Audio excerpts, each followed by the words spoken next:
Bonjour à toutes et à tous, bienvenue dans ce webinaire. Il me semble qu'il y a déjà pas mal de personnes qui sont présentes et il y a beaucoup d'inscrits, plus de 600. Donc on va attendre juste 2-3 minutes, évidemment, comme les 2 minutes traditionnelles de politesse, que tout le monde arrive. En attendant, pour les présents, nous avons préparé des questions donc, que je vais partager pour vous faire patienter pendant ces 2-3 minutes. Encore une fois, comme on a beaucoup d'inscrits, attendons un tout petit peu, mais merci beaucoup pour tout le monde pour cette inscription.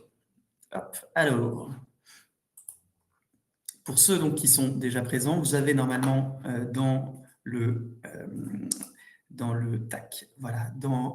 sondage, enfin, dans l'application, vous devez pouvoir avoir des sondages qui devraient être apparus. Et n'hésitez pas à répondre. Moi aussi, je réponds comme ça, je vois vos votes. Et hop, n'hésitez pas. Alors, comment partir ça. Hop. Intéressant. Merci. Je vois que ça commence déjà à bien participer. Hop.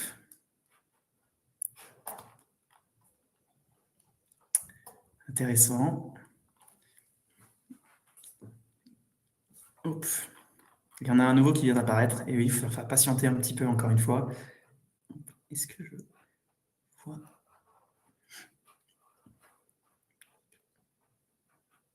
Et bien sûr, n'hésitez pas à poser toutes les questions dans le chat. N'hésitez pas pendant la présentation. Le plus simple, c'est évidemment qu'il y ait une discussion, même s'il y a une session de questions-réponses plutôt à la fin. Mais je vais quand même regarder les questions au fur et à mesure. Et quand j'ai le temps ou que c'est bien approprié, je répondrai bien sûr, parce que c'est important que vous ayez les réponses au fur et à mesure. Donc, n'hésitez pas. Et d'ailleurs, je vois une première question auquel je vous réponds tout de suite, de Céline. Oui, vous aurez non seulement le support, mais après même, j'expliquerai que vous avez une surprise, puisque nos équipes ont préparé même un pack avec un certain nombre d'informations qui vous seront très utiles. Donc enfin, j'espère. Donc, vous aurez tout ça, bien sûr. Alors, pourquoi participez-vous à ce? On va regarder encore. On commence à 34-35, si ça vous va. Et en attendant, on va regarder déjà vos sondages. Alors, attendez, hop. Donc, premier sondage, il y a 40%, c'est vérifier la conformité des pratiques. 30%, c'est il y a quelques bases, mais beaucoup de questions, c'est normal. À peu près 15-20%, c'est je découvre le sujet. Et à peu près 15-20%, c'est, alors ça vient d'évoluer un petit peu, mais c'est je suis les évolutions RGPD. Donc, concrètement, de ce que je comprends, il y a un peu de tout et il y a besoin d'une mise à jour ou de connaître certaines pratiques. Et vous avez bien raison, parce que c'est quand même un des sujets clés du RGPD, en tout cas qui parle le plus. Et le deuxième sondage, vos entreprises a-t-elle déjà mis en place un cadre RGPD pour sa prospection? Partiellement, à peu près 40%, c'est intéressant. 20% totalement, 20% non, et 20% je ne sais pas vraiment. Intéressant. Merci beaucoup pour vos réponses. Écoutez encore une petite minute et je vous propose de commencer. Et n'hésitez pas encore une fois, là, pour rappel, si vous avez des questions, n'hésitez pas à les poser dans le chat et j'y répondrai au fur et à mesure. Et pour la dernière minute, alors je ne vois pas tout le monde, je suis désolé parce que vous êtes vraiment nombreux, donc je ne vois pas tout le monde, mais je sais que certains clients sont présents, donc déjà je les remercie d'être présents et de nous faire confiance. J'espère que vous serez satisfaits par la présentation et je vais en profiter pour faire une petite spéciale dédicace. D'ailleurs, c'est peut-être... Ah bah voilà, Louis, c'est toi, je vois justement que tu viens d'écrire le président et l'équipe d'Anaba. Justement, je tenais quand même à remercier justement Anaba et Louis et Julien, puisque c'est pas de loin d'être leur idée, ce webinaire, puisque ils avaient justement envie d'en savoir plus. Ils proposaient qu'on fasse des slides et compagnie, et nous, on a proposé de faire une question-réponse sous ce format. Donc merci à Anaba pour l'idée, parce que je pense, manifestement, c'était une très bonne idée. Et encore une fois, il y a beaucoup de monde. Donc merci d'abord à nos clients et merci à Anaba en particulier pour l'idée. Et donc, écoutez, je vous propose de commencer en avant pour le sujet. Donc, ça va être assez dense, il y a quand même beaucoup de choses, il se passe beaucoup de choses. Un point quand même important, c'est que, essentiellement, parce qu'on avait demandé un peu en amont, je sais qu'essentiellement, vous êtes beaucoup en B2B. Donc, évidemment, on va parler essentiellement du B2B, mais néanmoins, vous savez tous qu'il y a une différence B2B, B2C, et donc qui est quand même notable. On en parlera quand même forcément, mais voilà, sachez que ce sera essentiellement du B2B, mais bien sûr qu'il y a du B2C, bien sûr qu'il y a des sujets. Là où il y a les plus grosses sanctions, c'est évidemment en B2C. Donc, n'hésitez pas aussi aux personnes qui sont dans le B2C à poser des questions si jamais vous avez des sujets. Et puis avant de commencer, donc je réponds à Louis. Il n'y a pas de code promo, mais c'est une bonne idée. On pourra y penser.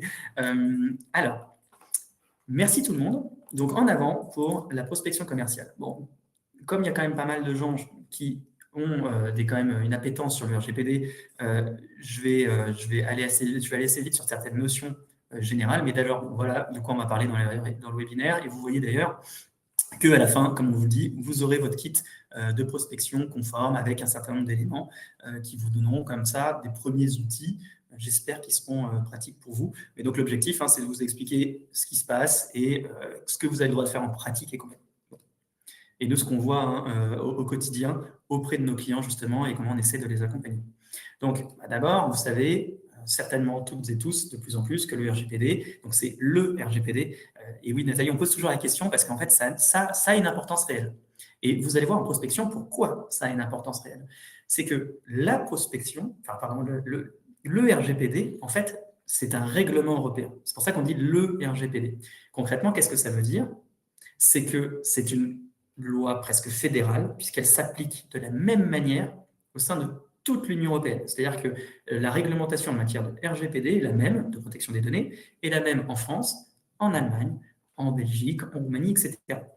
Mais, et c'est là qu'il y a un intérêt pour la prospection commerciale. Un règlement, comme peut-être que vous le savez, mais c'est qu'en on va dire en droit européen, il y a deux types de lois. Vous avez les règlements, donc qui sont vraiment, comme je l'ai dit, une plus forte intégration puisque c'est une loi fédérale, mais vous avez ce qu'on appelle des directives. Et les directives, c'est plutôt ce qui se faisait avant, quand on était dans une logique de voir moins d'intégration. Et donc la directive, c'est plutôt, je donne des grandes lignes pour essayer quand même d'avoir des règles plus ou moins communes. Mais après, chaque pays doit transposer cette loi en interne pour avoir ses spécificités internes vraiment liées à son pays. Or, la prospection, c'est le cas. Beaucoup de gens ne savent pas, et c'est important de le préciser, c'est que la prospection, les règles opt-in, opt-out, en fait, ce n'est pas le RGPD. Et ça aura une application très forte après. C'est une directive de 2002. Et donc, ça veut dire qu'il y a des différences fortes. Notamment, peut-être vous le savez, on en parlera après, mais le double opt-in en Allemagne, par exemple, même en B2B. Et donc, ce n'est pas les mêmes règles qu'en France pour la prospection. Donc, il y a une harmonisation sur beaucoup de choses avec le RGPD, les notions de consentement, les notions d'opposition, les sanctions. Là, c'est homogène. Par contre, sur opt-in, opt-out, il y aura des différences. Et donc, sur les pratiques, il y a quand même des différences en fonction des pays. N'hésitez pas, encore une fois, je répète, n'hésitez pas à poser des questions au fur et à mesure dans le chat et j'essaierai d'y répondre au fur et à mesure. Là, pour aller très très vite, parce qu'en fait, on va le détailler après, oui, le RGPD, c'est à peu près ça, résumé. Et donc, la prospection, vous verrez que dans la prospection, on va retrouver à peu près tous ces éléments-là. Je ne vais pas être plus long sur cette slide, puisqu'il y a vraiment beaucoup de choses plus intéressantes. En tout cas, je vais préciser ce qu'on dit après dessus. Alors, première chose, je vous ai dit quoi tout à l'heure? Je vous ai dit qu'il y avait une directive pour la prospection, la directive e-privacy de 2002. Donc, voilà, première chose, c'est quand même vraiment intéressant, c'est que les gens découvrent découvrent que la prospection, c'est de la directive et découvrent maintenant les règles de prospection. Alors, encore une fois, c'est depuis 2002, mais pourquoi on s'y intéresse maintenant? C'est pas pour rien, c'est parce que le RGPD est arrivé, il a monté les sanctions, et les sanctions ne sont plus les mêmes. Donc, forcément, maintenant, on s'y préoccupe beaucoup plus. Et je vois une question de Marie qui merci, est très juste. C'est que la question, c'est est-ce qu'il va y avoir une modification de la e-privacy? Écoutez, c'est une très bonne question. On en parle depuis longtemps d'avoir un règlement e-privacy. C'est un peu dans... Voilà, c'est plus ce qui semble être devant. Il y a un peu de flou dessus, mais ça fait un moment qu'on en parle. Mais aujourd'hui, il n'y aura pas de... C'est pas prévu que dans les années prochaines, au moins 2026, 2027, voire 2028, il n'y aura pas de règlement e-privacy. En tout cas, il semble être un peu oublié. Donc, pour l'instant, on est plutôt sur la directive. Alors, quand on parle de cette directive, qu'est-ce qui se passe? Typiquement, je vous ai dit qu'il y avait des lois, des règles différentes en fonction des pays. La France a donc transposé les règles de la directive e-privacy, non pas donc, c'est donc pas dans le RGPD, dans la loi informatique et liberté, c'est dans le CPCE, le Code des postes et des communications électroniques. C'est l'article L34-5, pour être précis, du CPCE, qui donne les premières règles. Et donc, vous les connaissez toutes et toutes, hein, globalement, c'est l'opt-in, et puis il y a des exonérations dans certains cas. J'irai juste pour préciser, c'est que n'oubliez pas que dans cet article, c'est une transposition de la directive. Il n'y a pas de différence B2B, B2C, par exemple. Elle n'est pas décrite par la loi, cette différence B2C. Elle est décrite par une autre forme, on va dire, de loi, c'est-à-dire la jurisprudence de la CNIL. C'est elle qui a dit, OK, il y a une exception dans certains cas. Mais vous ne le verrez pas dans les textes. Donc ça, c'est important de le savoir. Et ce que vous pouvez voir, c'est que par exemple, en Allemagne, ce n'est pas les mêmes lois. En Allemagne, en Espagne, ça, c'est pas exactement les mêmes. Il n'y a pas les mêmes lois, suite à ce que je vous ai dit tout à l'heure. Donc ça, c'est important de le savoir pour ceux qui font de la prospection à l'international. On a quand même beaucoup de clients qui ont cette problématique. Oui, les règles ne sont pas les mêmes, et que ce soit B2B ou B2C. En B2C, on est souvent beaucoup plus, on met beaucoup plus ceinture et bretelles, donc souvent c'est là où il y a moins de problèmes. En B2B, sachez qu'on a de plus en plus de clients qui prospectent, notamment en Allemagne, et on parlera aussi d'outils growth avec ce sujet-là pour l'Allemagne, et ça pose beaucoup de problèmes. Donc, soyez vigilants et sachez qu'en fonction des pays, c'est quand même différent. Bon, c'est une petite question, n'hésitez pas à y répondre. Le point qui vraiment est important pour moi, c'est que la prospection commerciale, déjà, c'est quoi la règle? Je pense que c'est important de le résoudre parce que, en fait, sachez que, et ça on en parle un petit peu après, mais nous, quand on s'est créé, par exemple, quand DPO a été fondé il y a 4 ans et demi à peu près, on était face à d'autres entrepreneurs qui n'étaient pas juristes ou avocats ou spécialistes RGPD et qui se faisaient conseiller par des personnes qui leur disaient « Attention, la prospection, elle est interdite, même en B2B ». Et donc, qui ne connaissaient pas les règles. Et en fait, il y a beaucoup de spécialistes qui, en fait, ne connaissent pas bien les règles. Et qu'est-ce qui s'est passé à cause de ça? Ils ne connaissaient pas les règles, donc ils n'ont pas prospecté, donc ils sont morts. C'est vrai que les règles, elles sont bien expliquées d'ailleurs par la CNIL, mais concrètement, c'est la chose suivante. Le principe, c'est l'opt-in. Tout le monde sait. Donc, c'est-à-dire avoir le consentement préalable, c'est le principe. Ensuite, il y a des exonérations.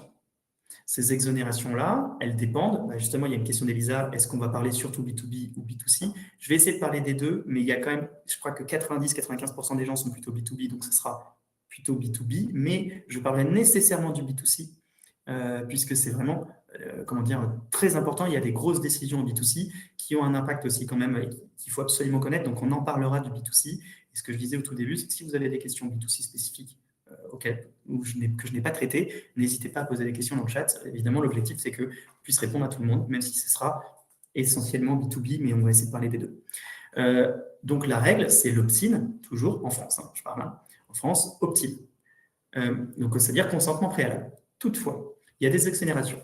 En B2C, d'abord, il y a une exonération, c'est si je suis client. Alors, attention, client, ça veut dire qu'il faut avoir payé. On en parlera après, il y a des décisions, je ne vais pas empiéter, mais il faut être client. Première exonération.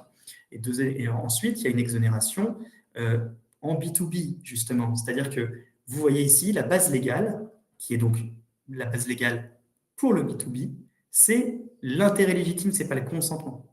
Et donc, comme ce n'est pas le consentement, vous avez le droit de prospecter. Et ça, c'est important, il y a beaucoup de gens qui ne le savent pas. Ça veut dire qu'en fait, vous avez le droit de contacter n'importe qui. Après, il y a quelques petites conditions, vous les voyez à l'écran, il y a quelques règles à respecter, mais vous avez le droit de collecter des données de manière licite, on en parlera comment, donc téléphone et email. Une fois que vous avez collecté licitement ces données, vous avez le droit de contacter la personne en respectant certaines règles. Donc, les règles les plus connues. Alors, de toute façon, vous avez le support, donc vous aurez ces détails-là. Et puis, la CNIL le dit très bien. Concrètement, les choses les plus importantes, c'est typiquement l'opt-out, déjà. Nécessairement mettre en place un opt-out et un opt-out qui fonctionne. Et aussi, l'information est la source. De plus en plus, vos prospects sont aujourd'hui de plus en plus prospectés, connaissent de plus en plus les règles. Ça veut dire que moins vous respectez les bonnes procédures et notamment l'information sur les sources, plus vous allez avoir des problèmes. Aujourd'hui, l'un des premiers réflexes d'un lead, quand notamment on l'appelle, c'est de demander comment comment vous avez eu les numéros de téléphone.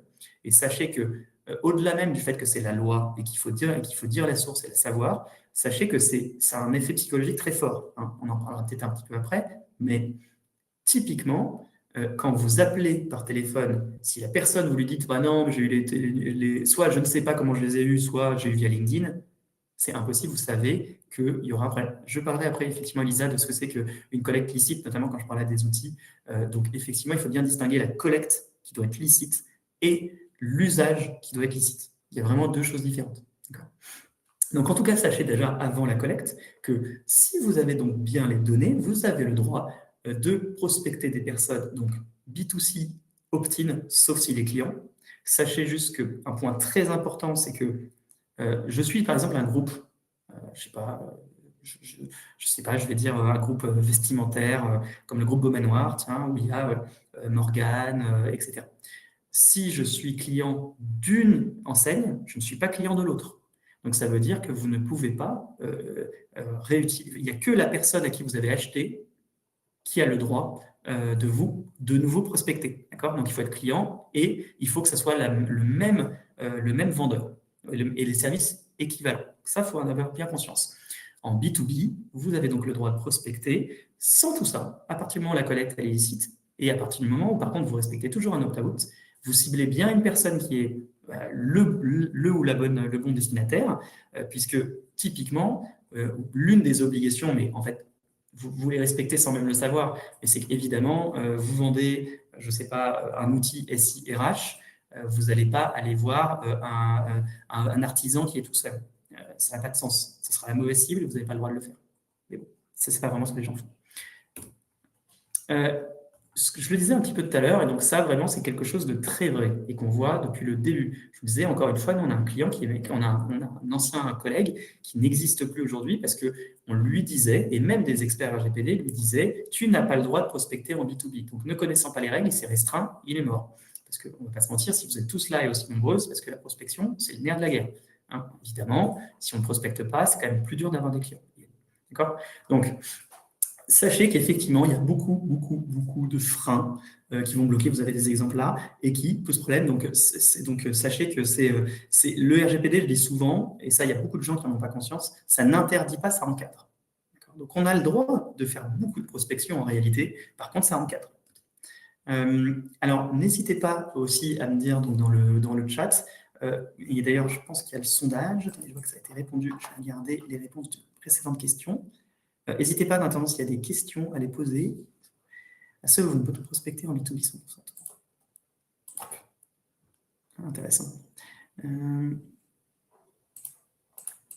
Alors, je regarde vos réponses pour pouvoir aussi orienter un peu les questions. Dans les sondages, c'est intéressant. Vous avez, peut-on prospecter en B2B sans consentement? Donc, il y a 44% qui disent ça dépend. Eh ben, oui. En fait, je comprends ce que vous voulez dire, mais la réalité, c'est que moi, je dirais oui, on peut toujours prospecter sans consentement à partir du moment où on respecte 3 règles, mais qui sont assez évidentes. Donc c'est-à-dire qu'en fait, vraiment, le fondement, ce n'est pas le consentement. Donc, j'aurais dit plutôt oui. Et quel sujet vous inquiète le plus? Sans surprise, c'est les deux premiers du podium, c'est le call d'email et les tracking email PC Pixel, on en parlera après. Logique. Et donc, c'est normal, ça ne m'étonne pas. Alors, on arrive donc à la pratique concrètement qu'elle nous a à faire. Et donc, il y avait une question justement sur la collecte. Qu'est-ce que c'est que la collecte et comment on gère Sachez que dans la prospection commerciale, effectivement, dès la collecte, il y a un problème. Je ne peux pas aller prospecter, le RGPD impose, et vous le savez certainement, d'utiliser des données de manière licite. Et ça veut dire que typiquement, je ne peux pas aller voler la donnée de quelqu'un, et il y a différentes manières de les faire de manière illégale. Par exemple, aller acheter, et ça arrive, une base de données à des pirates, qui est une base de données totalement illicite, puisqu'en fait, c'est lié à une violation de données. On a piqué des données pour aller après les vendre.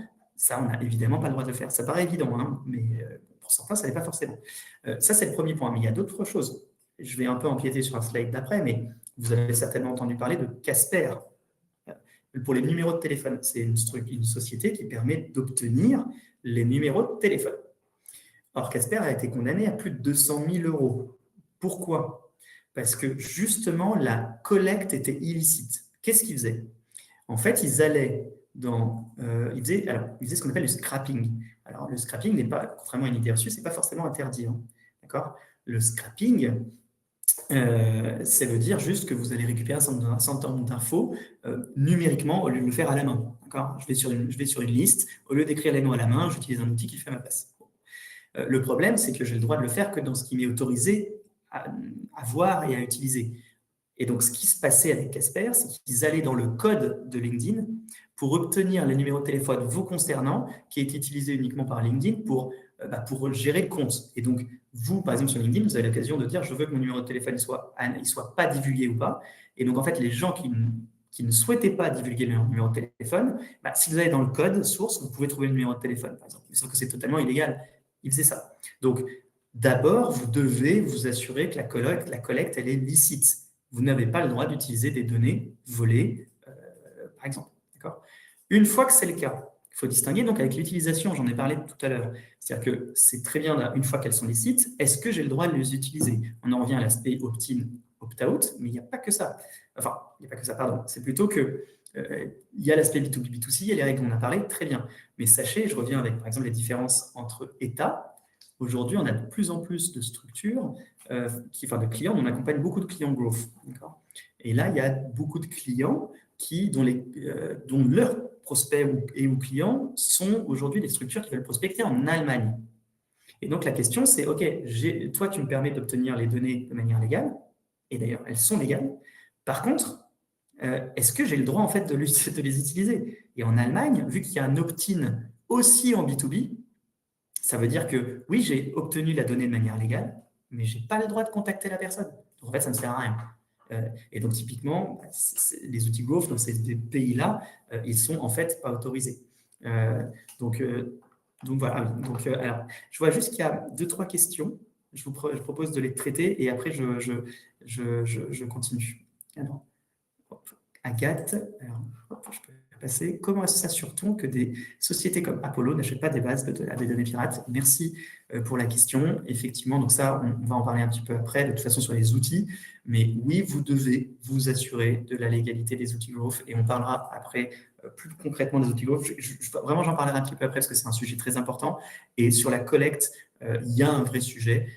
Et effectivement, vous avez raison de vous poser cette question parce que là, votre responsabilité peut être engagée là-dessus. Donc, je vous y répondrai juste après.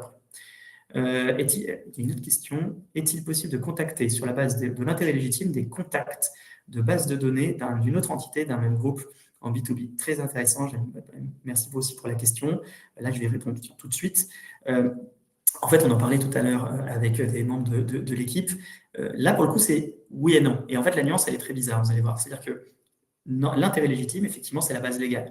Donc, ça veut dire que si j'achète des bases de prospects B2B, j'ai le droit de les transmettre auprès d'autres personnes, puisque de toute façon, cette personne aurait eu le droit de créer sa propre base. Toutefois, si moi, je constitue une base B2B dans le cadre de mon activité ou dans le cadre, par exemple, d'un événement comme celui-ci, et que je ne demande pas l'exonération, que je ne demande pas le consentement préalable pour envoyer à des partenaires, même en B2B, je n'ai pas le droit. Donc, effectivement, pour être plus clair, on disait tout à l'heure que la prospection, il y a vous envers un prospect, mais il y a aussi le fait que moi, je peux créer une base et aussi l'envoyer à un partenaire pour des questions d'argent, de machin. Même en B2B, cette exonération, il n'y a pas d'exonération au consentement pour envoyer à des partenaires. Même en B2B, si vous constituez une base, vous devez obtenir le consentement pour l'envoyer à une personne tierce. Et c'est normal, parce que sinon, c'est déloyal et un problème d'information. Ou alors, donc, vous êtes obligé d'obtenir ce consentement. Il n'y a pas d'exonération là-dessus. Par contre, et c'est là où c'est bizarre, hein, c'est que si j'ai acheté une base qui, elle, avait déjà obtenu le droit d'être envoyée à plein de gens, là, il n'y a pas de problème. Voilà. Donc, effectivement, il y a ce sujet. Point important, toujours préciser la source. Parce que vous savez, article 14 du RGPD, vous avez obtenu les données de manière indirecte, donc vous devez donner la source. Ne l'oubliez pas.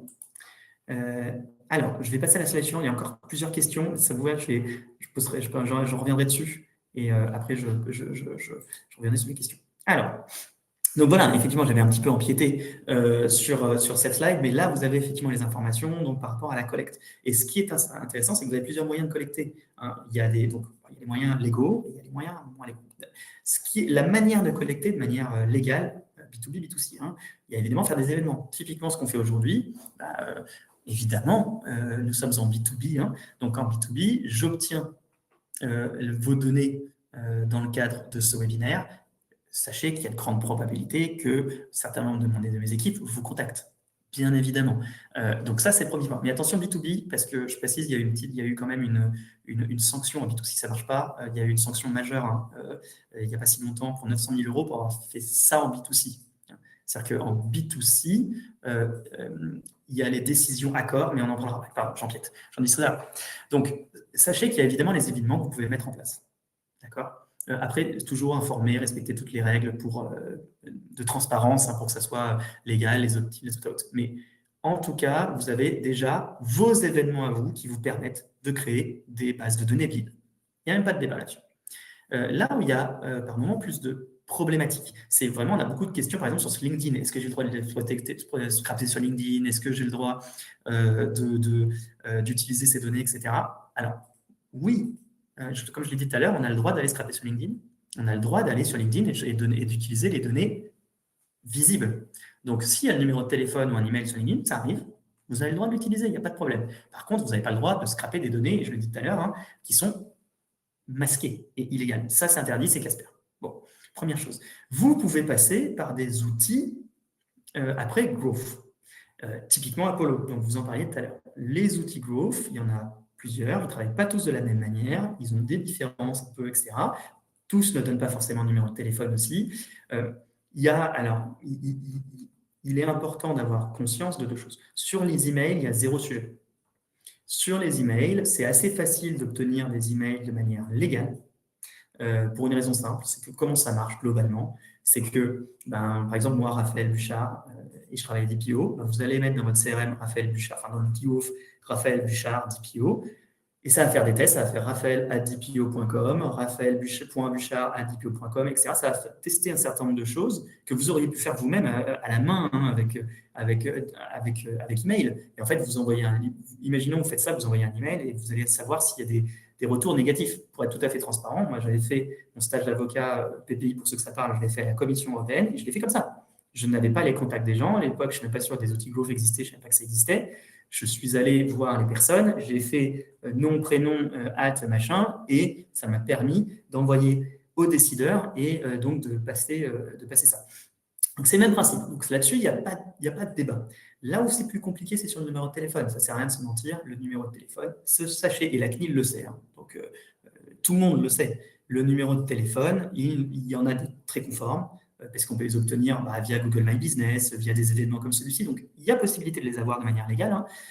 Et il y a des moments, en fait, pas forcément, hein. Donc, ça pose un problème. Sachez que tout le monde est au courant, que ce soit vous, vos prospects, la CNIL. Comment ça marche? Donc, on est un peu dans une sorte de flou, puisque les gens ne se prononcent pas. C'est sûr que si on enlève le téléphone, il y aura un problème business. Donc là, on est un peu dans un équilibre business légal. Nous, ce qu'on conseille fortement, et ça marche quand même bien, c'est évidemment déjà, assurez-vous que les prestataires que vous utilisez soient en capacité de vous démontrer leur conformité, et ça, normalement, ils doivent le faire. Parce que nous, tous nos clients, ils le font, hein. Ils sont en capacité de démontrer tout ce qu'ils mettent en place pour garantir une collecte légale. Okay. Donc ça, s'ils ne sont pas capables de le faire, et il y en a, je ne vous dirai pas, qui ne sont pas nos clients, mais qu'on connaît, on les contacte depuis des années pour obtenir des certifications sur la légalité de l'acquisition de certaines informations, ils ne répondent pas ou ils sont incapables de nous le donner. Maintenant, il y a des choix d'entreprise à faire. C'est par moment la limite du droit, et ça, je ne peux pas vous dire autre chose. C'est sûr que si la prospection en téléphone est fondamentale pour vous, en termes business, il faut faire un équilibre entre les risques. Après, il y a des pays, ça dépend aussi. En France, c'est quand même plus accepté. Et en France, si vous avez un process, on en parle après dans le kit notamment, bien expliqué à vos commerciaux, franchement, il n'y a pas trop de problèmes en général. Alors que de manière générale, si vous ne connaissez pas bien le process et que vous vous trompez, là, ça peut aller à des plaintes CNIL et compagnie. Donc, n'hésitez pas à être vigilant sur ça. Je vois qu'il y a une question sur la collecte de leads de Caroline, que je vais partager. Si nous collectons des leads via notre site internet, mais ces leads ne dépendent pas de notre zone commerciale, ils doivent être traités par une autre filiale du groupe, par notre réseau. Export, est-ce possible légal? Oui, alors tout à fait. Je comprends très bien la question. De ce que je comprends, en fait, c'est que vous êtes le siège, ou en tout cas, effectivement, celui qui va gérer les aspects IT, tech de votre groupe. Et c'est assez fréquent, hein, effectivement, dans les groupes. Très, très, très fréquent dans les associations, notamment. Vous avez ce qu'on appelle le siège, qui va en fait avoir une vitrine commune. Hein. Donc, je pense que c'est ça dont vous parlez. Si tel est le cas, et donc, en fait, le site, il est mutualisé, il n'y a pas de problème là-dessus. Apparemment, la formation, elle est claire. Par contre, là, on a un cas vraiment particulier parce que vous êtes presque sous-traitant au sens du RGPD par rapport aux autres structures. Donc là, dans ce cadre-là, c'est tout à fait possible, mais il faut quand même prendre certaines précautions, notamment en termes d'information et compagnie. Ça dépend comment vous le gérez, mais dans l'absolu, c'est assez classique. Vous êtes en fait sous-traitant des autres. À partir du moment où c'est bien informé et que c'est un site mutualisé, que c'est bien clair que c'est mutualisé, en fait, finalement, c'est tant le site des filiales que le vôtre. Donc, à partir de ce moment-là, ça peut marcher. Bien sûr, envoyez-la à la bonne personne.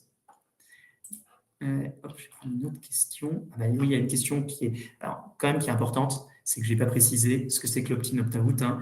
En français, opt-in, c'est consentement, et opt-out, c'est désabonnement, on va dire. C'est ça, en français anglais, c'est effectivement important d'avoir ces informations-là. Et je vais prendre une dernière question avant de passer au slide prochain. On va prendre au hasard. Tac. L'inférence de données B2B afin de deviner les mails. Et donc, alors, je suis désolé, je ne sais pas ce que c'est que l'inférence. Excusez-moi, donc précisez-moi ce que c'est que l'inférence et je vous répondrai, je suis désolé. Alors, sur le prochain slide, tac. Donc, importante sur les règles, parce que il y a les règles dont on parle depuis tout à l'heure, opt-in, opt-out, c'est fondamental de préciser que, d'ailleurs, on disait tout à l'heure qu'il y avait l'article L34-5 du CPCE, il l'explique bien, c'est uniquement SMS email. Uniquement SMS et email. Concrètement, ça veut dire quoi? Ça veut dire que déjà, par voie postale, a priori, j'ai le droit. Et même en B2C, d'accord? Donc, sachez que là, ce dont on parle, là, il n'y a pas de différence B2B, B2C. La règle telle qu'elle est appliquée, c'est uniquement le numérique et le téléphone. Donc, ça veut dire que l'opt-in, oui, il faut pour la prospection numérique, mais ce n'est pas pour rien que vous recevez tous beaucoup de pubs par courrier, d'accord, courrier postal. Parce que là, vous avez le droit, donc, notamment dans les associations, elles le font beaucoup, hein, vous pouvez effectivement obtenir des bases de données, notamment légales et les adresses. À partir du moment où, encore une fois, la collecte elle est légale, vous avez le droit d'aller prospecter les personnes avec toujours l'opt-out. Okay, donc, la possibilité de se désabonner. Ça, c'est pour le courrier postal. Il y a aussi le téléphone. Hein. Vraiment, le téléphone, c'est vrai qu'en fait, il y a un peu un flou, parce que depuis tout à l'heure, je vous dis, mais non, mais le numéro de téléphone, il y a un problème sur la collecte. Mais en fait, si la collecte, je l'ai légalement, j'ai le droit d'appeler les personnes, parce que le téléphone, il n'est pas dans l'article 34-6. C'est pour ça que les personnes à téléphone fixe chez soi. On était appelé 30 fois par jour pour la prospection. Alors, il y a une réforme il n'y a pas longtemps pour le B2C, comme vous le savez certainement, parce qu'il y avait quand même beaucoup d'abus. Il y avait ce qui s'appelait Blocktel, qui était une sorte d'opt-out déguisé, c'est-à-dire d'opt-in indirect. C'était à vous d'aller vous inscrire sur Blocktel et les structures devaient aller voir Blocktel pour voir si vous étiez dedans et si c'était le cas, vous enlevez de la base. Bon, ça ne marchait pas. Donc maintenant, il y a plus de sanctions et il y a plus de règles et on reste quand même dans une règle un peu similaire. D'accord. Donc en tout cas, sachez que le téléphone, dans l'absolu, et notamment en B2B, vous avez le droit en fait d'adapter. Ce qui pose problème, c'est l'acquisition de la base. Et après, il y a tout ce qui relève de LinkedIn, de machin. Typiquement, une question qui nous arrivait beaucoup sur LinkedIn, c'est est-ce que je fais un opt-out aussi sur LinkedIn? Pas besoin. Effectivement, c'est du numérique. Mais en fait, l'opt-in, il est proposé par LinkedIn. C'est-à-dire que si le prospect ne veut plus vous parler sur LinkedIn, eh ben, il peut vous enlever de LinkedIn. Il a le droit. Et vous n'avez pas à mettre stop, etc. Un dernier point important, parce que c'est aussi une question qu'on a souvent, B2B, B2C, hein, dans les SMS, vous êtes obligé de mettre un opt-out. Toujours. Donc, c'est pour ça que vous avez le stop ou autre. Vous êtes obligé. Donc, n'oubliez jamais de mettre dans les SMS le stop. Alors, normalement, on est censé aussi mettre toutes les informations qui vont bien. Donc, ça veut dire que vous devrez avoir un lien sur lequel cliquer Et ça m'amènerait normalement sur une information détaillée, comme par exemple, qui va par exemple décrire la source de l'acquisition, normalement, dans certains cas. Donc, sachez que je sais que beaucoup de gens me disent, mais t'es sûr, je suis obligé de mettre, je ne le vois jamais.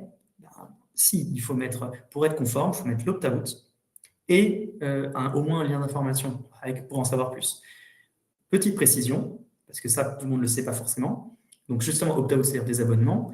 L'obligation, c'est d'avoir un moyen de désabonnement. Vous n'êtes pas obligé de mettre en place un désabonnement numérique avec un lien et compagnie. Tout le monde ne le fait pas. Il y a des fois, c'est plus pour des questions, par exemple, je ne sais plus quel est le terme, vous savez, quand vous prospectez, vous avez un niveau on va dire, de confiance Google qui peut vous mettre en spam. Typiquement, par moment, certains peuvent poser des problèmes, donc il y en a qui préfèrent juste dire dites stop ou envoyer stop à tel mail. Ça suffit. Hein. C'est-à-dire que ce qu'il faut, c'est donner le moyen, peu importe ce qui est que le moyen, et qu'il soit évidemment respecté après. Okay. J'ai l'impression qu'il y a pas mal d'informations. Je vois que ça parle beaucoup sur le chat. Je suis désolé, je n'ai pas le temps de tout regarder. Hop. Je vois qu'il y a pas mal de... Alors, ce n'est pas des questions, donc je vais passer plutôt à la suite. En attendant, je vois qu'il y a une question. Il y avait une question tout à l'heure de François. Je suis un call center et passe des appels pour des clients qui me donnent leur base de données. Comment ça se passe? Alors, effectivement, une question intéressante. Si vous êtes un call center et que vous envoyez... Alors, en fait, j'imagine, ça dépend. En fait, ça dépend de la finalité de votre call center. Il faut bien distinguer. Depuis tout à l'heure, on parle de prospection commerciale. Donc, si par exemple, en fait, vous êtes un call center dont l'objectif, c'est... Moi, j'ai travaillé quand j'étais étudiant chez Securitas, où il fallait appeler effectivement votre call center pour aller prospecter des gens. Si c'est ça, vous devez, normalement, celui qui vous fournit les bases doit s'engager à ce que toutes les bases soient conformes. Et il doit normalement être en capacité de vous le démontrer. C'est la même logique que les growth. Si vous ne le faites pas, votre responsabilité est d'y engager, parce que vous allez utiliser une donnée qui a peut-être été volée. Donc, effectivement, ça revient à ce qu'on disait tout à l'heure. Chacun d'entre vous, sachez que quand vous obtenez une base de données, soit via un achat de base de données, soit via des outils growth, et là, c'est B2B, B2C. Hein. Alors, growth, ça n'existe pas en B2C, pardon, mais pour les achats de base, par exemple, même en B2C, sachez bien que oui, vous avez, vous, responsable de traitement qui allez prospecter, l'obligation de vérifier la conformité de ces bases. Vous êtes obligé. S'il y a un problème, ça sera la responsabilité des deux. Mais sachez que c'est vous qui prospectez. Hein. Ce n'est pas ni celui qui fournit la base, ni celui ni l'outil growth. Et un point très important qu'on a souvent, c'est que si vous êtes utilisateur d'un outil growth, sachez que c'est sur vous que pèsent les obligations d'information. Hein. Ce n'est pas sur l'outil growth, c'est à vous de traiter ces sujets. Hein. Vous avez une responsabilité forte, ne l'oubliez pas. Ça, beaucoup de gens se trompent souvent et pensent que c'est à l'outil growth de faire l'information, etc. Non. L34-5, article 13, article 14, petit 3, machin. Si vous avez obtenu les données de manière indirecte, vous êtes obligé de donner, dès la première communication, toutes les informations nécessaires, dont la source et l'opt-out. D'accord. Il y a un point qu'on en a dit tout à l'heure, c'était un des points d'inquiétude majeur, et je le comprends.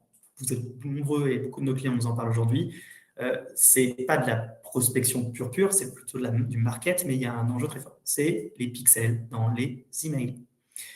Oui, en fait, tous les outils d'emailing déposent par défaut, quasiment tous, des pixels, on va dire des traceurs, sur le terminal de vos leads afin de savoir si les mails ont été ouverts ou pas.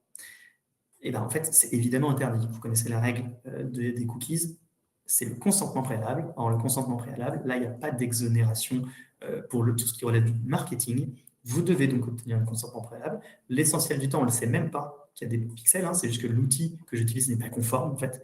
Et sachez qu'il y a de nombreux outils qui ne sont pas conformes. Ils ne vous permettent pas de retirer les pixels. Il y en a d'autres qui le permettent. Et donc, il y a un problème là-dessus. La CNIL a dit à partir du 14 juillet, elle allait regarder et être plus sévère sur le sujet. Sachez qu'en plus, il y a de plus en plus de chevaliers blancs, entre guillemets, et nous, on l'a déjà vu ça, hein, c'est-à-dire de gens qui ont des outils de tracking, 2 traceurs. Et donc, ils vont s'assurer que, enfin, ils vont vérifier si vous respectez ou pas, et sinon, ils vont pouvoir porter plainte à la CNIL. Donc, sachez que là, vous avez les recommandations de la CNIL. Il y a 2 scénarios. Moi, je vous en donne un seul parce que c'est le seul qui marche. C'est le premier, hein, désactiver. Parce que le deuxième, c'est quasiment d'envoyer un mail avant le mail pour demander le consentement. C'est évidemment pas possible. Donc, enfin, moi, j'estime ça pas trop possible. Donc, prenez une décision, mais en tout cas, vous ne pouvez pas continuer longtemps. Et si votre outil il ne permet pas de retirer les pixels, je sais que je ne devrais pas le dire, mais changez d'outil. C'est-à-dire qu'il n'est pas conforme. Un point important, parce que le temps file dingue, c'est fou. Il y a beaucoup de choses à dire, donc je vais essayer d'être plus rapide, de donner plus d'informations. La durée de conservation fondamentale. Sachez que, évidemment, vous le savez peut-être tous, mais il y a des durées de conservation. C'est les mêmes, on va dire entre guillemets B2B, B2C. Je vais quand même préciser et faire une nuance, mais vous avez le droit de contacter une personne pendant 3 ans après le dernier contact. Le dernier contact, c'est un contact actif. C'est-à-dire que c'est à la personne, par exemple, c'est-à-dire que le fait d'ouvrir un mail n'est pas suffisant, évidemment, sinon on relancerait tout le temps. Par contre, dans un mail, vous avez le droit de dire à une personne, attention, ça fait 3 ans que je l'ai été donné, si je ne peux pas les garder plus longtemps, si tu cliques sur le bouton, je les garde. Vous avez le droit de faire ça, donc de réactualiser la base. Et donc ça, c'est actif. Ça reconduit un délai de 3 ans, sauf opposition, bien sûr. Hein. Mais donc, tant que la personne n'a pas fait d'opt-out, vous avez le droit pendant 3 ans de la recontacter, autant de fois que vous voulez, hein, d'accord. Et au-delà, en arrivant au niveau des 3 ans, vous avez le droit de faire des actions qui vont relancer ce délai. Sachez qu'en B2B, c'est un peu particulier. La CNIL ne se prononce pas trop dessus, mais la réalité, c'est qu'en B2B, je vous ai dit qu'on peut prospecter comme on veut. Donc, en fait, cette durée de 3 ans, elle n'a pas vraiment de sens. Mais je sais qu'elle a quand même, c'est quand même important d'essayer de la respecter, même en B2B. Et ce qu'il faut surtout respecter, c'est l'opt-out, la durée de conservation. Vous avez un opt-out. Vous avez 5 ans pour démontrer que vous respectez les règles. Gardez la base 5 ans. Par contre, tous les 5 ans, vous pouvez supprimer la base. Et surtout, ça veut dire qu'après 5 ans, je peux prospecter sans problème et personne.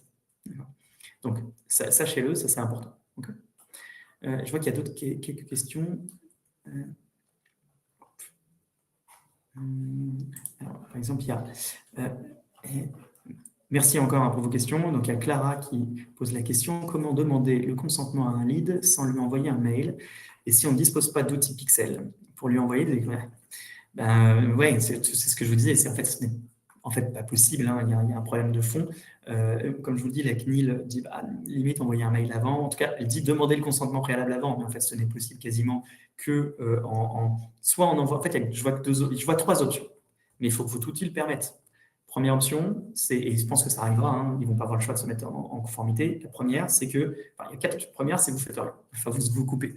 La deuxième, c'est que vous utilisez des cookies, cet outil utilise des traceurs anonymisés. C'est-à-dire qu'en fait, vous n'allez pas savoir que telle personne a ouvert ou pas, mais par contre, vous allez savoir le nombre d'ouvertures, par exemple, et en fonction de certaines typologies de choses. Ça, c'est possible à terme. Il y a aussi, donc, ce qu'a dit la CNIL, c'est envoyer un mail avant, mais ce n'est pas possible. Et il y aurait éventuellement une dernière possibilité, c'est que éventuellement, lorsque la personne reçoit un mail, il y ait une demande de est-ce qu'on peut déposer des cookies ou pas. Et tant qu'il n'y a pas accepté, on dépose des cookies, des pixels, des traceurs. Voilà. Donc, moi, je pense qu'il y aura un problème de fond. Je sais qu'on a des clients pour qui c'est un vrai problème, notamment B2C, mais surtout B2B, mais surtout B2C. Là-dessus. Et donc aujourd'hui, vous avez un vrai problème parce que les outils fournis ne répondent pas aux problématiques et ils ne sont pas forcément conformes. Donc il va falloir que ces outils se transforment et vous proposent des alternatives. Aujourd'hui, en vrai, ce que nous recommandons aux clients, c'est quasiment d'arrêter. Parce qu'encore une fois, envoyer un mail avant, ça n'a pas de sens. Je vais poursuivre un tout petit peu. Alors, point très important en termes de prospection, hein. Très important, et c'est ça qui va jouer sur notamment le fait de recevoir une plainte ou pas. La manière de gérer par vos commerciaux, et donc il faut les informer, il faut les sensibiliser, les former dessus, mais si vous ne formez pas tant vos équipes, mais surtout les commerciaux sur les bonnes réponses à fournir, téléphone, comme je l'ai dit tout à l'heure, ou écrit, vous allez avoir un problème. Je vous l'ai dit tout à l'heure, il faut toujours avoir l'opposition, par exemple, donc le fameux opt-out. c'est essentiel, ce qu'on appelle le droit d'opposition. D'accord? Celui-ci, nous, on en reçoit évidemment beaucoup pour nos clients, qui sont des outils growth. Il faut une forme de réponse très spécifique et il faut donner un certain nombre d'informations obligatoires. On constate une évolution dans les mentalités des prospects, sachez-le. C'est-à-dire qu'avant, les prospects ne connaissaient pas les règles. Donc, et normal. Et donc, en fait, on les prospectait, ils étaient un peu pas contents, mais ça passait bien. Aujourd'hui, ils connaissent les règles et notamment les questions de source. Donc, aujourd'hui, ils veulent absolument connaître les sources et avoir tous les moyens, notamment d'opt-out. Et donc, si vous n'avez pas non seulement les bonnes informations, mais en plus un bon process connu parfaitement par vos commerciaux ou les personnes qui doivent répondre, vous allez avoir des problèmes. D'accord? Donc, ayez un process clair et clé avec vraiment toutes les informations en matière d'opposition, c'est vraiment fondamental, et droit d'accès. Les autres, en vrai, on ne les voit pas trop en prospection, c'est vraiment ces premiers-là, et souvent, ils sont mis ensemble. Donc ça, vraiment, gros risque, attention. Donc là, il y aura une autre question dans le chat. Effectivement, pourquoi on prospecte? De toute façon, vous le savez, pourquoi on doit respecter le RGPD? Comme je l'ai dit tout à l'heure, on pense que c'est un frein au business. En réalité, ça permet d'obtenir des listes, notamment assez propres et exploitables. Comme je le disais tout à l'heure, par exemple, si vous regardez, avant, on avait des listes de 20 ans. Il y a 20 ans, mon lead B2C ou B2B, il a changé voilà, il a complètement peut-être changé, même soit de carrière, de vie, compagnie. Ça n'a plus d'intérêt. Là, vous êtes obligé, tous les 3 ans, au maximum, de renouveler votre base. Donc, en fait, vous avez normalement une base clean et active. Ça a vraiment beaucoup de sens. Il y a évidemment des questions de coût, écologie, qui sont quand même très importants en matière de serveurs, bien sûr, mais l'un des points clés, c'est vraiment ça, c'est vraiment l'aspect est-ce que j'ai le droit d'exploiter les bases de données? Et sachez qu'il y a même un point très important, c'est qu'il y avait une décision de justice. Alors, avant le RGPD donné par la CNIL, donc je ne vois pas pourquoi ça changerait aujourd'hui, c'est que, il y avait une boîte qui avait voulu vendre, qui voulait le vendre, dans son asset et donc dans ce qu'il donnait dans son actif, ce qui avait de la valeur, c'était notamment la base de données, sauf qu'il l'avait acquise de manière notamment illégale en partie, donc il n'avait pas le droit de la vendre. Donc cette base n'avait pas de valeur, donc il y a un problème même dans l'actif de la société. Donc sachez que c'est vraiment important, notamment en termes d'actifs, mais aussi pour sécuriser la prospection. Voilà, c'est là où je vais vous dire, c'est que c'est l'un des enjeux clés de la prospection. Aujourd'hui, c'est là où il y a le plus de décisions, même en B2B. Là, effectivement, les plus connues, elles sont en B2C, celles qui parlent le plus. On va en parler évidemment un petit peu, parce que c'est les points clés à ne pas tomber dedans pour le B2C. Mais sachez qu'aujourd'hui, nous, on le voit, encore une fois, parce qu'on traite les demandes de droits de nos clients. Même en B2B, les gens sont de plus en plus énervés en ce moment. Donc, il faut bien respecter les règles, parce que sinon, vous mettez à risque. Surtout si vous allez prospecter énormément. Par contre, si vous respectez bien les règles, et comme je vous l'ai dit, quand on les connaît, en fait, plein de choses qu'on peut faire. Là, dans ce cas-là, vous pouvez prospecter de manière assez tranquille. Il y a deux décisions, là, donc Casper, Accor-Hotel, et il y en a une dernière dont je veux parler. Casper, c'est une décision surtout B2B, mais j'en ai parlé tout à l'heure, je ne vais pas revenir dessus. Ils scrapaient de manière illégale, et donc vous utilisez des numéros de téléphone qui ont eu 240 000 € d'amende, en particulier pour ça. Accor-Hôtel, c'est plutôt du B2C, mais c'est intéressant. Accor-Hôtel, en fait, ce qu'ils ont fait, on en parle tout à l'heure, parce qu'il y a, en fait, non, c'est même B2B aussi. Parce que je vous disais tout à l'heure qu'en B2B et en B2C, si j'obtiens une base de données pour mon compte, je ne peux pas la transférer à un partenaire sans le consentement préalable de la personne. Sinon, je suis déloyal. Bon. Donc, ça veut dire que je ne peux pas, Accor-Hôtel, ils ne pouvaient pas envoyer leur base de données de lead à leur partenaire B2B. Et donc, il y a de l'argent en moins et compagnie. Ce qu'ils se sont dit, c'était malin, en plus. Moi, je trouve que c'était très malin. Ce qu'ils se sont dit, c'est dans ce cas-là, on va inverser. En fait, on va nous envoyer à notre base de données, dans notre newsletter, en fait, des informations de nos partenaires. Et donc, en fait, on va devenir presque diffuseur de pub. La CNIL a dit, c'est une bonne idée, mais tu n'as pas le droit. Ça revient au même. Donc, 600 000 € d'amende. Là aussi, deuxième point. Donc ça, sachez, c'est B2B, B2C. Attention à ça.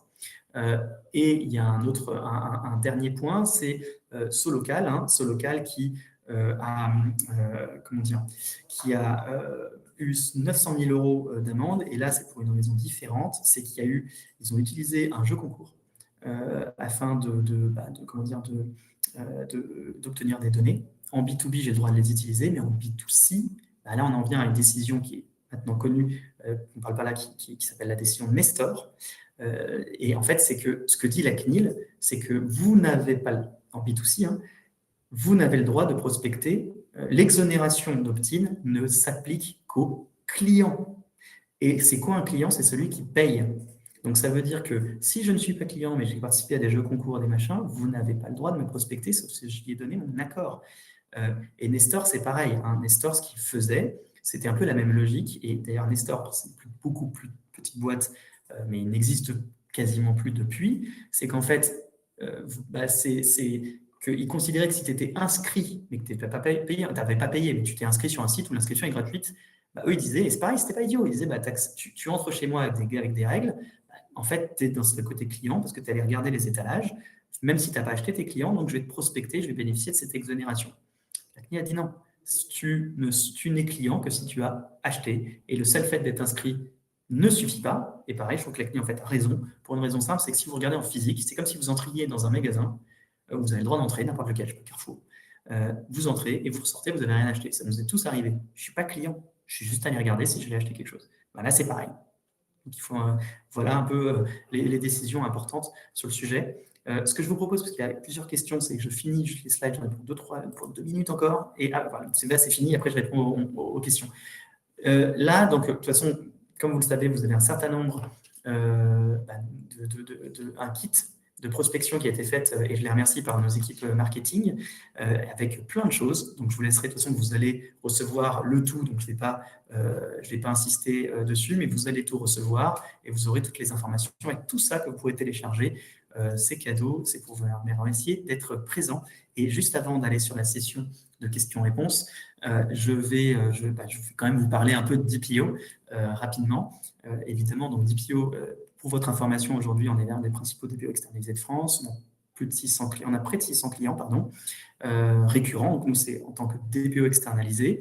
Nous, c'est sous forme de forfait et on s'occupe de tout, comme je l'ai dit, hein, d'accompagner les clients sur leurs projets, même prospection commerciale, droit des personnes et compagnie. Et on est comme si on était on est le juriste que vous aimeriez avoir, mais juste on est à distance. Et aujourd'hui, donc on est une trentaine, donc c'est depuis 4 ans et demi, et on a un certain nombre de clients, tant B2B, B2C, tout secteur. Et c'est vrai que ce qui nous intéresse aujourd'hui, on a des clients B2C quand même très connus, que ce soit en France ou à l'international, et donc qui ont toutes ces prospections, toutes ces vraies problématiques. Hein, et on a aussi beaucoup d'outils growth, donc qui sont toutes les qui répondent à beaucoup de problématiques dont on parle depuis tout à l'heure. Donc voilà sur ces présentations. Ce que je vous propose, c'est d'aller sur les questions, parce qu'il y en a pas mal. Et merci, hein, parce que vous êtes encore vous êtes tous là, donc c'est top. Je suis désolé, parce que finalement, ça fait déjà 50 minutes et j'ai l'impression de ne pas avoir pu dire tout ce que je voulais. Il y a beaucoup de choses, donc je vais essayer de répondre au maximum aux dernières informations pour ne pas vous garder plus longtemps. Alors, Clémence, en cas d'achat de base de données, l'information sur le transfert doit-elle avoir inclus précisément l'identité de l'entreprise acheteuse destinataire rendu destinataire est-elle suffisante? Ok.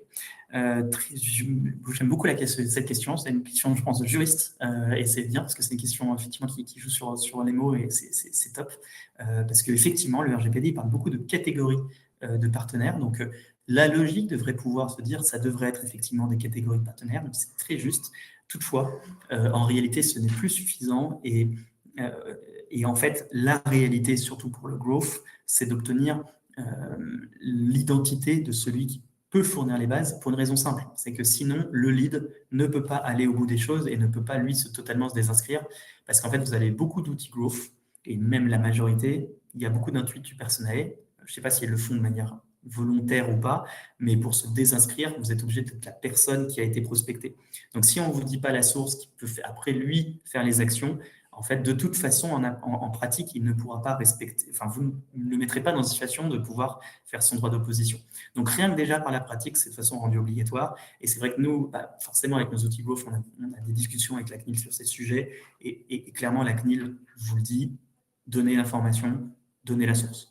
Aujourd'hui, il n'y a pas de décision qu'ils disent, mais clairement, je vous le dis, c'est un must-have aujourd'hui. Clairement. Et je finirai sur cette question sur un point, c'est que et je reviens à tout ce que je disais depuis tout à l'heure, si vous donnez la source, c'est déjà un moyen de réduire drastiquement, et B2B, B2C, enfin, B2B pour le coup, c'est vraiment un bon moyen de réduire les risques d'énerver une personne. Et on peut comprendre cette personne. Nous, on est tous prospectés beaucoup, et notamment par téléphone. Moi, par exemple, je vous avoue que j'ai pu, connaissant un peu les arcanes, je me suis désabonné de beaucoup d'outils, donc je suis quasiment plus appelé. Et donc, quand je suis appelé, forcément, je demande la source afin de pouvoir faire l'action. Donc, si vous ne le faites pas, en plus, non seulement vous avez un problème potentiellement par rapport à la CNIL, donc légal, mais vous aurez en fait un problème opérationnel avec vos équipes. Ce sera plus dur pour elles. Alicia, quel est le texte permettant de prospecter à nouveau en B2B après 5 ans d'opposition? Alors, très bonne question. Je ne sais plus du tout l'article pour une raison simple, mais ma vie d'avocat, c'était il y a 5 ans, j'ai oublié le terme, mais je sais plus, c'est pas, je vais dire une bêtise, en plus, il y a les articles qui ont changé. C'est pas TAS 182, mais c'est celui qui parle de la prescription légale. Vous tapez sur Google prescription légale, 5 ans en France, et il y a un article du Code civil, je ne sais plus lequel il est. Donc, c'est forcément celui-là, puisque moi, j'ai une prescription de 5 ans pour démontrer. Il n'y a pas de prescription spécifique sur l'opposition, donc c'est 5 ans. Donc voilà l'article, c'est le Code civil. Juste pour info, je sais qu'on avait reçu aussi pas mal de questions en amont, et je remercie ces personnes par mail. Et il y en avait peut-être une ou deux que je vais aussi prendre, parce qu'ils se sont quand même pris la peine aussi de poser des questions par mail. Donc il y avait, peut-on acheter une base de données B2B pour faire de la prospection? On l'a dit, oui, bien sûr, mais assurez-vous que cette personne soit conforme. Faut-il mentionner précisément le nom de la... On retrouve les mêmes questions, donc ça on y a répondu. Peut-on partager, je vais en faire encore une ou deux, peut-on partager une base de données? En fait, c'est même les mêmes questions, hein. Donc je vois que vous avez beaucoup les questions en commun, c'est top. Il y a une question qu'on n'a pas vraiment posée, c'est qu'est-ce que je dois faire quand quand quelqu'un me demande donc à les supprimer, est-ce que je supprime, est-ce que je supprime pas, etc. En fait, évidemment, si c'est là où la difficulté là-dessus, c'est que là, on parle de prospection. Si c'est un lead et qu'il y a une demande d'opposition, vous le mettez bien en opt-out, vous le supprimez de vos campagnes, mais vous ne le supprimez pas de la base opt-out. Hein, ça, j'ai déjà vu, hein, parce que si vous supprimez de la base opt-out, vous ne savez même plus qu'il est en opt-out, et vous pouvez non seulement pas respecter vos obligations légales, mais en plus, vous mettez en difficulté. Alors, Adrien, dans le cadre d'une sous-traitance de la prospection commerciale, recommandez-vous d'inscrire contractuellement la responsabilité du respect du RGPD par le prestataire? Quelle clause? Okay. Alors oui, c'est-à-dire que si vous utilisez, enfin de ce que je comprends, donc là c'est peut-être vous qui êtes attendez, j'essaie de voir si c'est vous. Non, donc là c'est vous qui utilisez l'outil d'emailing. Okay. Alors sachez, et ça c'est vraiment très important et que tout le monde ait bien conscience, c'est que en tant que personne qui prospecte et qui fait des campagnes de prospection, c'est vous le responsable de traitement.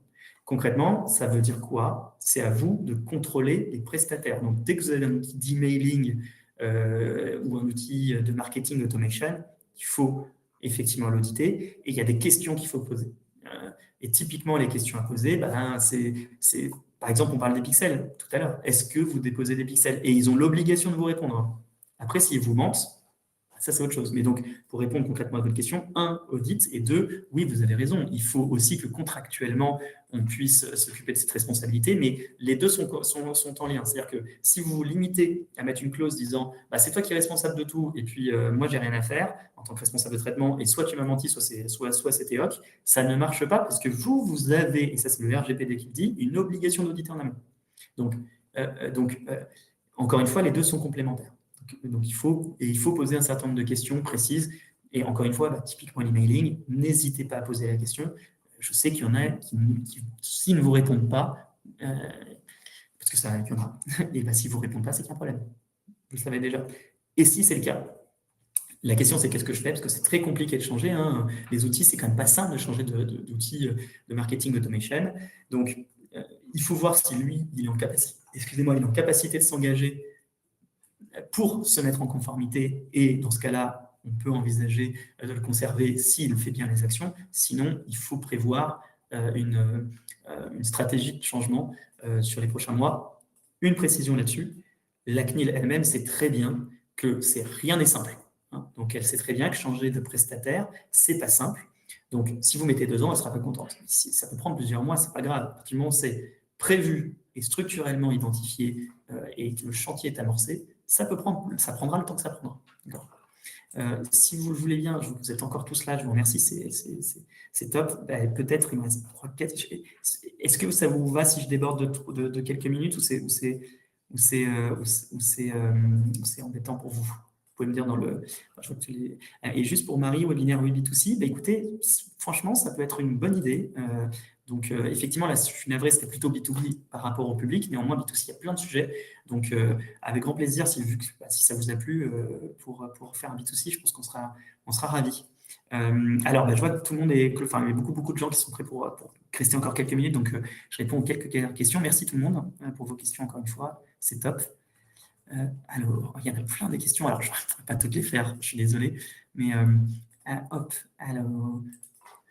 Quelle bonne pratique recommandez-vous pour nettoyer et fiabiliser la base de données de contact? Alors, ça dépend déjà si c'est vous qui la constituez ou pas, mais la première chose, en fait, c'est-à-dire que, évidemment, bonne question, la première, c'est de respecter les durées de conservation, c'est-à-dire que si vous la constituez, vous devez vous assurer des bases de données, enfin, de la licéité des bases, ça je l'ai dit tout à l'heure, donc si vous savez qu'il y a des trucs pas très clean, bah, il faut normalement les supprimer. Il y a une question de durée de conservation, on en a parlé tout à l'heure, à respecter et d'informations. En fait, pour fiabiliser la base, normalement, il faut avoir la traçabilité dont je vous parle depuis tout à l'heure et savoir que ces données que j'ai acquises, je suis en capacité de démontrer que je les ai acquises de manière légale. Je prends ce webinaire, on sait aujourd'hui, et je vous le dis même là, vous savez, vous serez prospecté. Voilà. Donc, typiquement, là, comment on sait que la base est fiable? On sait qu'on est en B2B, qu'il y a l'exonération qui nous le permet, qu'on a fait ce webinaire, que vous êtes informé, qu'il y a une politique de confidentialité d'IPO qui explique qu'on peut avoir ces données-là, etc. Ça le permet. Mais après, il y a aussi les outils Growth, et ça, c'est autre chose, parce que les outils Growth, vous ne pouvez pas, normalement, c'est à eux de vous fournir une base fiable. Outils Growth, donc je dis tous les outils numériques comme achat de base. Et donc, là, la fiabilisation, elle passe parce que la question qu'il y avait avant sur les audits et les questionnaires et les responsabilités contractuelles. Sachez que, encore une fois, il y a un problème avec le RGPD, enfin pas que avec le RGPD, mais ce que je veux dire, c'est qu'il y a un sujet, c'est que les audits dont on parle, tout le monde sait que ces audits, ils sont déclaratifs. Donc, la question après, c'est une question de responsabilité. C'est quelle est votre responsabilité si on vous a menti? La responsabilité, si vous a menti, que vous avez fait les travaux, elle n'existe pas. Par contre, il faut l'avoir fait. Si on vous a menti, qu'on vous a maquillé tout, évidemment, ce n'est pas de votre responsabilité. Mais là, c'est un autre sujet, on arrive à rentrer sur des questions de litige avec les commerciaux. Je vous propose, je prends encore deux questions, et après, je vous laisse tranquille pour vous reposer ce midi.